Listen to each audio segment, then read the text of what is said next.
ॐ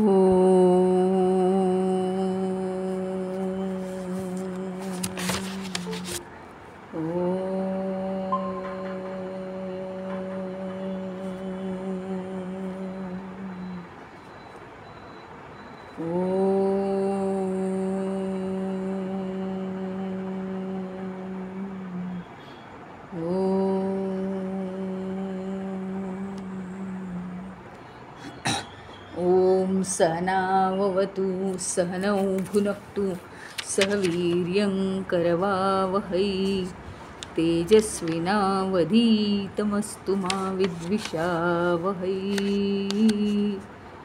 ॐ शान्ति शान्ति शान्तिः। अखण्डमण्डलाकारं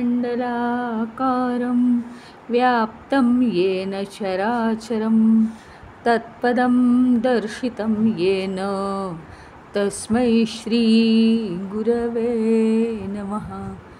अज्ञानतिमिरान्धस्य ज्ञानाञ्जनशलाकया चक्षुरुन्मीलितं येन तस्मै श्री गुरवे नमः। गुरुर्ब्रह्मा गुरुर्विष्णु गुरुर्देवो महेश्वरः गुरुरेव परं ब्रह्म तस्मै श्री गुरवे नमः। स्थावरं जङ्गमं व्याप्तं यत्किञ्चित् सचराचरं तत्पदं दर्शितं येन तस्मै श्री गुरवे नमः। चिन्मयं व्यापि यत्सर्वं त्रैलोक्यं सचराचरं तत्पदं दर्शितं येन तस्मै श्री गुरवे नमः। त्वमेव माता च पिता त्वमेव बन्धुश्च सखा त्वमेव विद्या द्रविणं त्वमेव सर्वं मम देवदेव त्वमेव सर्वं मम देवदेव।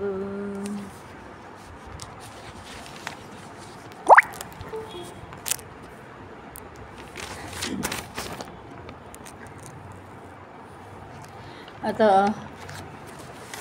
काल आपण जे घेतलं त्यातला एक प्रश्न मला असं वाटतं कोणीच काहीच बोललं नाही, म्हणजे बहुतेक काहीच समजलं नाही, तर तो प्रश्न मी माझ्याकडनं रिपीट करणार आहे, कारण समजलं आणि नाही समजलं असं कोणी काही बोलत नाही म्हणून सांगते मी। किम उदकम प्रोक्तम जलम आकाशम प्रोक्तम म्हणजे काय? खरं तर साधं विचारलं आहे।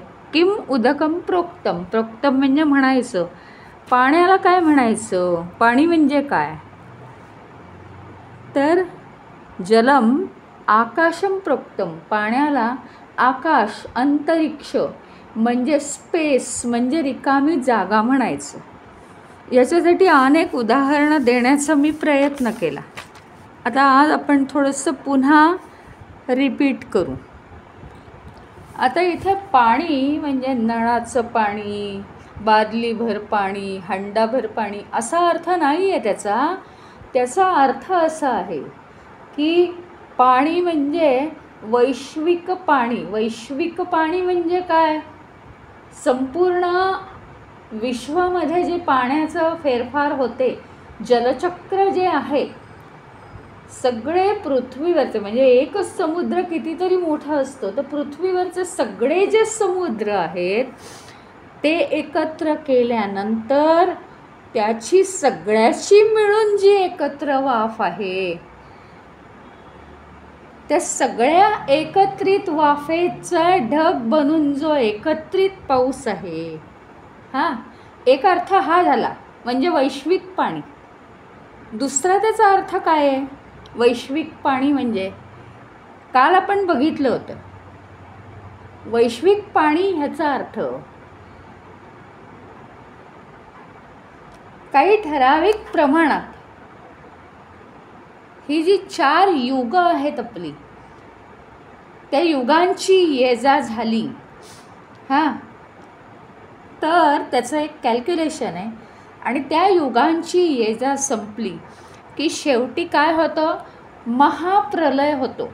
म्हणजे एकदा तरी सगळी ही पृथ्वी नष्ट करून पुन्हा ती निर्माण करायची.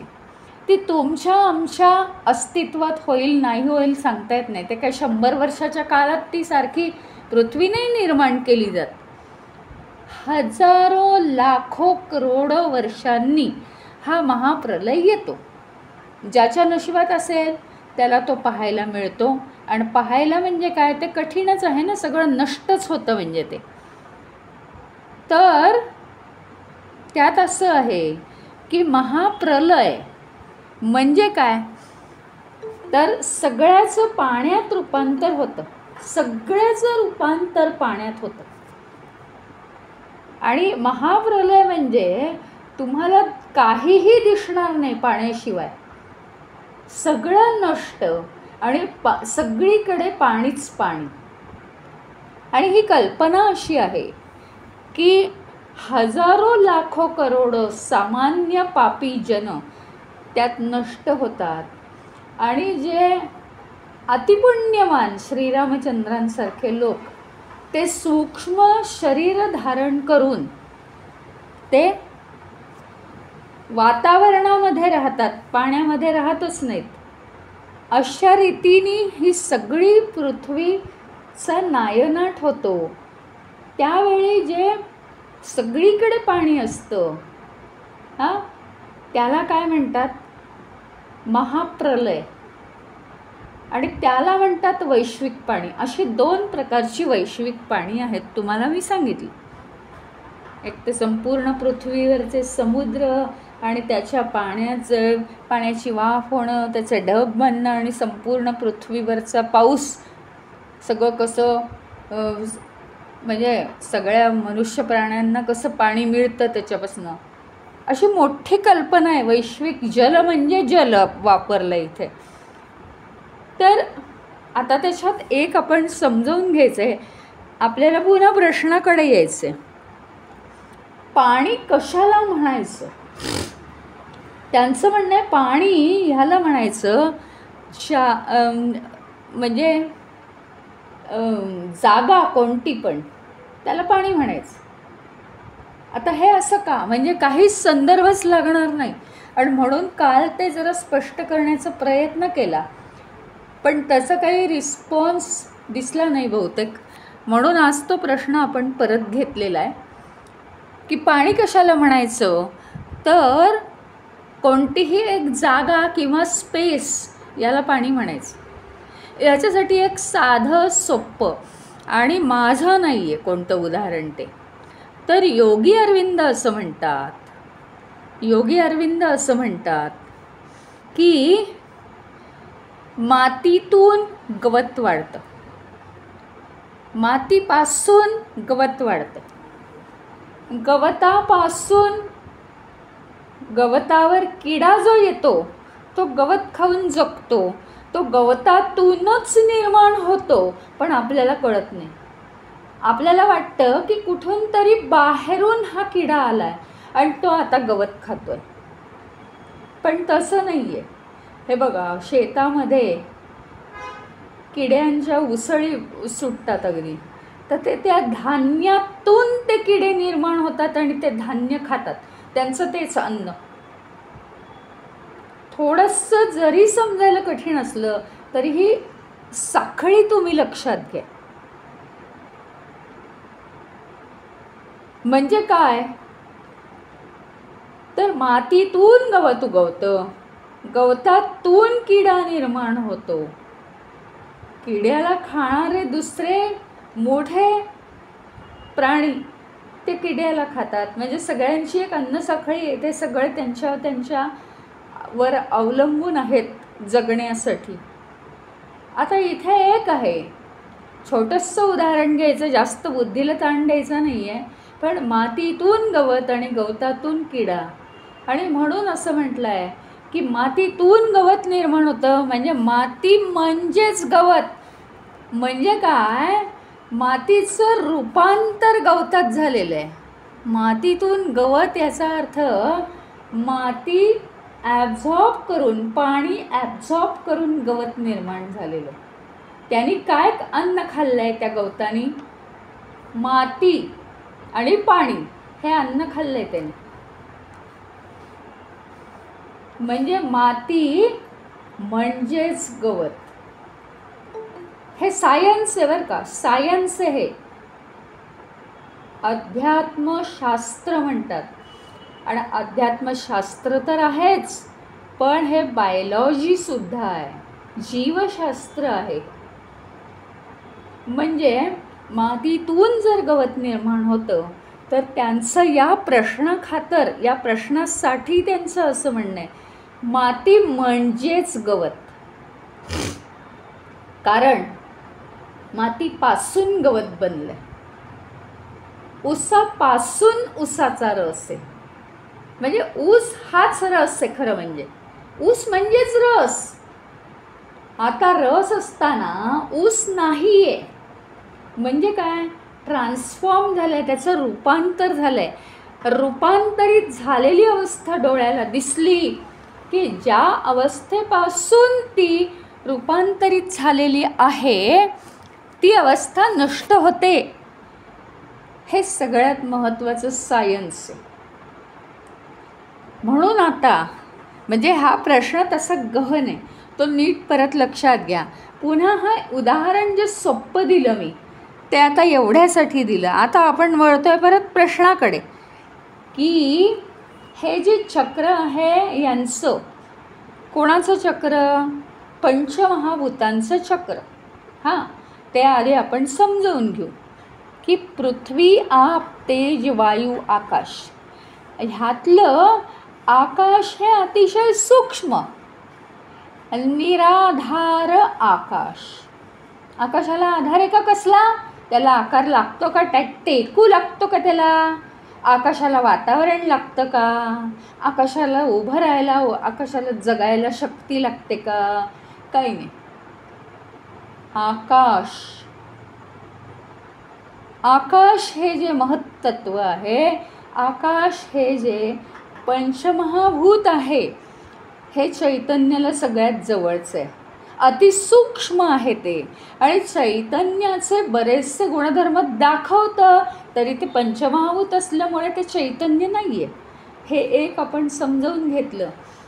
आकाशाच्या माध्यमातून वायू तयार होतो, अंतरिक्षामधून वायू निघतो, अंतरिक्षामधून वायू वाहतो.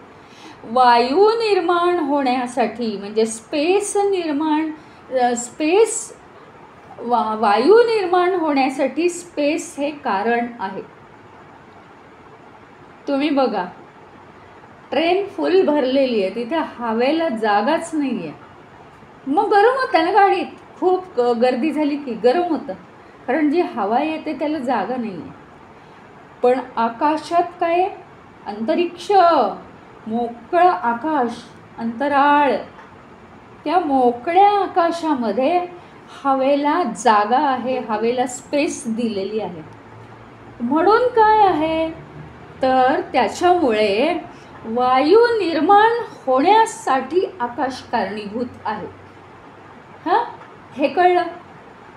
ते त्याचप्रमाणे सगळ्या पंचमहाभूतांचं आहे, सगळ्या पंचमहाभूतांचं आहे. तसंच आहे ते. वायू जोरजोरात वाहायला लागून पूर्वी मानवाने काय केलं होतं? पूर्वी मानवाने शोध लावला. कशामुळे शोध लागला त्याचा? की जंगलामध्ये झाडं वाळलेली एकमेकांवर घासल्यामुळे. का तर म्हणे जोरात वादळ आलं की झाडं घासली जातात, त्याचे बुंदे अगदी कोरडे ठणठणीत झालेले बुंदे घासले गेले की अग्नी निर्माण होतो, अग्नीच्या ज्वाळा निर्माण होतात. ह्याचा अर्थ वायू हा अग्नी निर्माण करण्यासाठी कारण ठरलेला आहे. पुढे पुढे असं आहे की हे जे जलचक्र आहे, समुद्राच्या पाण्याची उष्णतेमुळे वाफ होते. ती उष्णता काय तुमच्या आमच्या कल्पनेतली आहे का? सूर्याची अफाट उष्णता आहे. सूर्याच्या अफाट उष्णतेमुळे समुद्राच्या एवढ्या मोठ्या समुद्राच्या पाण्याला आधी खळखळून गरम करतं. आपल्याला माहिती आहे, उकळलेल्या पाण्याची वाफ होते. ज्यावेळी 100 डिग्रीला तापमान पोहोचतं पाण्याचं, तेव्हा पाण्याची वाफ होते. एकटा सूर्य, उन्हाळ्यातलं तळपतं सूर्य, समुद्राचं पाणी कधी असं उकळलेलं दिसत नाही, पण त्या पाण्याची तापून तापून तापून वाफ होते. ती वाफ साठवण्याची शक्ती ढगांच्या अंगी आहे. आता ही जी अफाट उष्णता आहे, हे तेज आहे सूर्याचं, हा सूर्याचा अग्नीच आहे. अग्नी देवता ही जल निर्माण होण्यासाठी कारणीभूत. का? जल कसं काय निर्माण झालं? कारण वाफ झाल्यावर थंड झाली, तिचे ढग बनले आणि त्यातून पाऊस पडला. हा जो पाऊस पडतो ह्याला कारण कोण आहे? हे पावसाचं जल कोणी निर्माण केलं? सूर्याच्या तेजानी, सूर्याच्या अग्नीनी. अग्नी हा जल निर्माण होण्यासाठी कारणीभूत आहे. आणि जल हे पृथ्वी निर्माण होण्यासाठी कारणीभूत आहे. त्याचं कारण परत आपण आलो महाप्रलयावर. आत्ताशी आपण आलो बरं का महाप्रलयावर. महाप्रलय जेव्हा होतो तेव्हा सगळीकडे पाणीच पाणी होतं, दुसरं काहीच नसतं. जीवजंतू सगळे नष्ट झालेले असतात. आत्ताच सांगितल्याप्रमाणे महान पुण्यात्मे, बोटावर मोजण्यासारखे, ते सूक्ष्म शरीर धारण करून अवकाशामध्ये वास करतात आणि बाकी सगळ्यांचा म्हणजे नाशच होतो, नायनाट होतो या जगाचा. आता ज्यावेळी काही वर्ष हा असा प्रलय राहतो, त्यावेळी हा प्रलयातून पुन्हा पृथ्वी पूर्ववत, किंबहुना त्यापेक्षाही सुद्धा सुंदर अशी पृथ्वी तयार होते. मागचं काहीही खुणा मागे राहत नाहीत, अशी सुंदर पृथ्वी तयार होते. ही पृथ्वी कोणापासून तयार झाली? जलापासून. आणि म्हणून जल म्हणजेच जागा. हे जल, प्रलयाचं जल, हे सगळं हळूहळू बाजूला होतं. जेवढे पाणवठे आहेत तेवढंच जल राहतं आणि बाकी सगळी जागा, स्पेस मोकळी करतं या पृथ्वीवर जीवांना राहण्यासाठी. आणि म्हणून जल, काल कोणीतरी म्हणालं पाणी हे जीवन, तो विषय इथे नाही आहे. पाणी हे जीवन हा विषय इथे नाही. पाणी म्हणजेच जागा, म्हणजे जल तत्व, जलतत्व किंवा जल पंचमहाभूत म्हणजेच पृथ्वी महाभूत.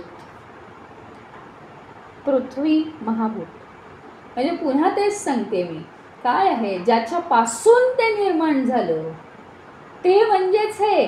ज्याच्यापासून निर्माण झालं ती वस्तू म्हणजेच निर्माण झालेली वस्तू, असा त्याचा अर्थ. काय नाही, साधी गोष्ट. लिंबापासून सरबत म्हणजे लिंबाच्या अंगी सरबत करण्याची शक्ती आहे, म्हणून लिंबू म्हणजेच सरबत. का? तर लिंबाचं रूपांतर सरबतात झालेलं आहे. ज्या लिंबाचं रूपांतर सरबतात, ते लिंबू शिल्लक न राहता आता सरबत आहे. त्यामुळे लिंबू म्हणजेच सरबत या घटकेला.